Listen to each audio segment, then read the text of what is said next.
Welcome to the Diversity Pivot Podcast. I'm your host, Julie Kratz, and this season we will be unpacking real trends, hot topics in the workplace around allyship and inclusion. Our goal is that each week you leave with tangible tools, information, practical strategies that you can take back to allies at your organization. Let's dig in to this week's topic. A big question I get all too often is, Julie, how do I know if I'm doing allyship right? I mean, the question itself is a little laughable, especially if you're someone that's been a part of a historically marginalized community. It might feel like, okay, that should be obvious. But I get the question so often that I know that there is a disconnect between people's intentions and often the impact that they're hoping to create. So a few key ideas, if you want to get feedback or not sure if you're doing it quote unquote right, because there's no one right way to do it. But a few principles I notice is humility.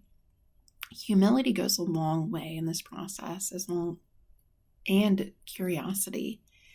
Being respectfully curious, underscore that one, not just curious for curiosity's sake, but you're willing, to bumble and stumble. It's progress over perfection. So that means there's going to be mistakes and failures along the way. I myself make mistakes, and sometimes profound mistakes that lead me to reflect, lead me to apologize, lead me to own my behavior and getting better in the future. But if you're wondering, maybe I'm not seen as an ally, or I want to be a better ally and I'm not sure if I'm doing enough, I consider a few different ideas.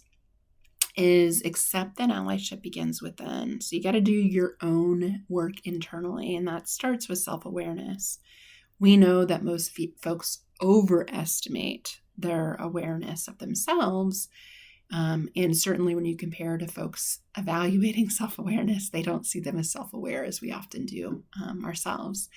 And so what's interesting about that is we can't walk around with a mirror, nor should we, to know how we're being perceived all the time.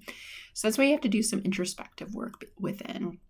And so I would start with self-reflection, self-awareness. Maybe you have, a personality profile, DISC, Myers-Briggs, StrengthsFinder. There's a plethora of them out there. I'm indifferent. I think it's just knowing who you are and who you're not. Knowing your lived experiences. So if you're like a lot of hopeful allies, you might have grown up, you might be a white person that's grown up in a white-dominated community. You didn't have a lot of friends or family members of color.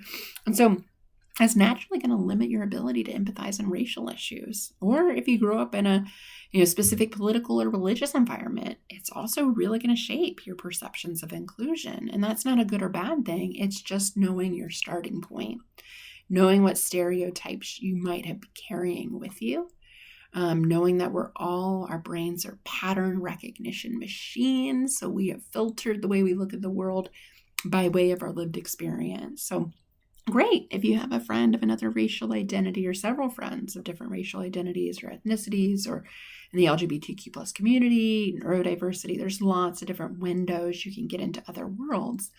So I would start there. Know what your unique gifts are. And so one of my favorite tools from the business world I like to borrow for allyship planning is SWOT analysis. So S for strengths, W for weaknesses, O for opportunities, T for threats. So ideally, you map out your strengths and your weaknesses first. And I wouldn't focus too much on the weaknesses. It's kind of like, as hard as I try, I'm never going to be good at X. But then think about your strengths. How could I be in a position to use my strengths more? Am I a great listener? Am I a great coach? Am I a really good mentor? Whatever it is, think about your unique strengths and how you can leverage them as an ally. You're going to be far better by focusing on a strengths-based approach versus focusing on all of your weaknesses. Now, ideally, you want to create strengths into opportunities, weaknesses into threats. So I would minimize the fact that I'm not a detail-oriented person, right? That's something I would delegate as a threat strategy. From a strengths perspective, being a certified master coach, that's going to be a strength I want to leverage more as a coach in the opportunities bucket. Okay, so start within. Allyship starts within. The next thing is you're going to make mistakes. So that's how we learn as human beings. You didn't get on a bike and ride it the first time you got on it. Yeah. Fell off a few times. The allyship is like that. It's like pushing the kiddo off and knowing they're going to fall. It's so painful to watch as somebody that's done that with my own children. But allyship is about falling, stumbling, and picking yourself up. And when you do, you're not going to displace blame or make excuses. You're going to promise to be better next time. And I'm sorry is a complete sentence. Sometimes as allies, we get all caught up in our own egos and our own head. I'm so sorry, I would never do that. But woe is me. That's not helpful. That just further marginalizes other folks that quite frankly just want you to be better. So just consider saying, I'm sorry I did X. Here's what I promise to do better next time. Or I appreciate the feedback and I'm going to do X and Y in the future. Those are complete statements and they do not need to be long-winded. Actually, the shorter, the better. And the more accountable you can be to yourself is what people are looking for as allies. Then the third, I mentioned being respectfully curious, being curious about feedback. There is so much you can do to learn and grow by way of your own education with articles, books, videos. There's tons out there. Make sure you find a reputable source, of course, but find folks you want to follow on LinkedIn, on social media, and follow on their messages. Get curious, learn more. But it's totally fair if you're on the journey and you don't know if you're being a good ally to ask. And I might consider, not putting the burden of education on others, but I might say, hey, I'm interested in being a better ally. What's something that's been helpful for your learning? Or what do you think as allies we could be doing more of or less of? I love asking that question. And more often I just say, hey, keep speaking up. Keep showing up in this conversation. Another pro tip as allies is get clear on what your vision is. If you don't know what kind of ally you want to be, you can really slip into performative allyship that ebbs and flows with the opportunistic news cycle. So ask yourself, how do I want others to see me as an ally? What impact do I hope to create by demonstrating allyship? So just remember, it's a continuous process, growth, learning, action, rinse and repeat, tweak. It's a journey, not a destination.